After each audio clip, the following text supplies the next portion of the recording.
step is I'm going to brush off her udder.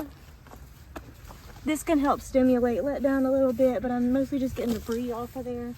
Make sure we don't have any poop or hay or grass or anything hanging out.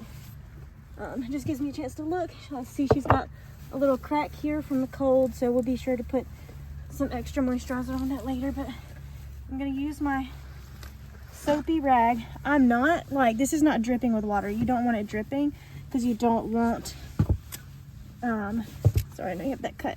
You don't want to have a bunch of water all over it that could run down your dirty udder and down onto the end of the teat while you're milking.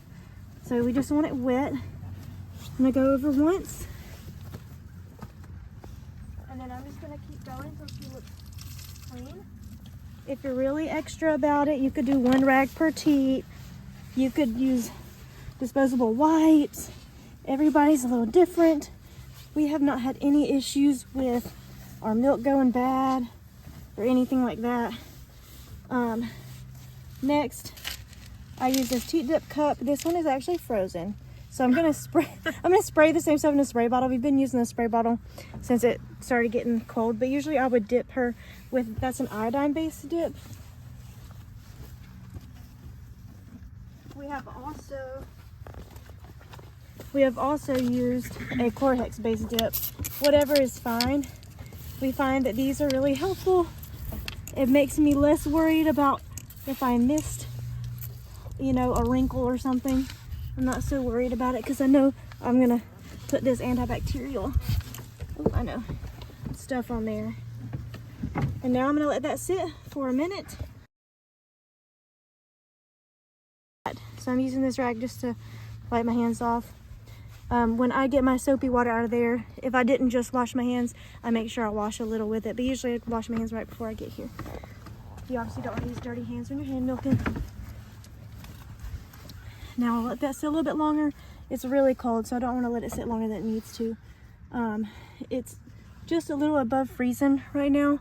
This is way colder than it usually is here in the south, but we're expecting snow and ice tomorrow. So the weather's gearing up for that, but luckily we've got some sun. So now I'm just gonna wipe them all off. I'm gonna use a clean side of the rag to wipe each teat. Sometimes I'll use multiple rags for this. Make sure I get it all. We're now gonna strip milk out of the teat. We don't wanna save that milk because that's the milk that's most likely to have the highest number of bacteria in it because it's just been sitting in this teat cistern just since last time we milked. And then, you know, the active milking, some places you'll see they just grab and pull down. That's fine, it gets milk out, but it's not really the most comfortable for your cow. So the method we use is I'm gonna pinch with these. I just grab here and then just squeeze down over and over again.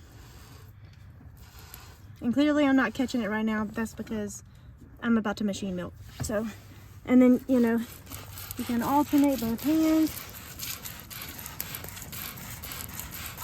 Like that. Your back teats, like her back teats are shorter, so I can only really do like 2 fingers, maybe 3. But it's not too bad. Her back quarters actually hold more milk than her front. But while I'm doing this, I'm just, especially when you're first stripping out, you want to inspect it. Make sure your milk doesn't have any clumps. It's not oddly colored. It smells good, smells sweet like milk. You could even taste it. You could squirt it straight in your mouth if that's what you want to do. But anyway, you just want to inspect it, make sure everything looks good. Look at her teats, obviously. We're going to use the machine today, but if you were hand milking, that's kind of the general thing. We would actually be milking into a bucket just like this, and then we would be transferring that into a bigger tote, filtering it on the way. But we are going to machine milk for the rest of this milking.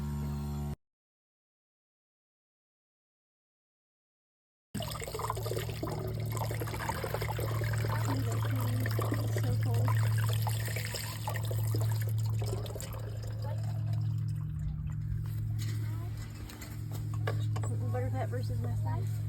That's butterfat. See how it melts?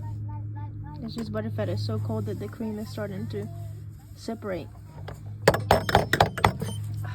beautiful milk.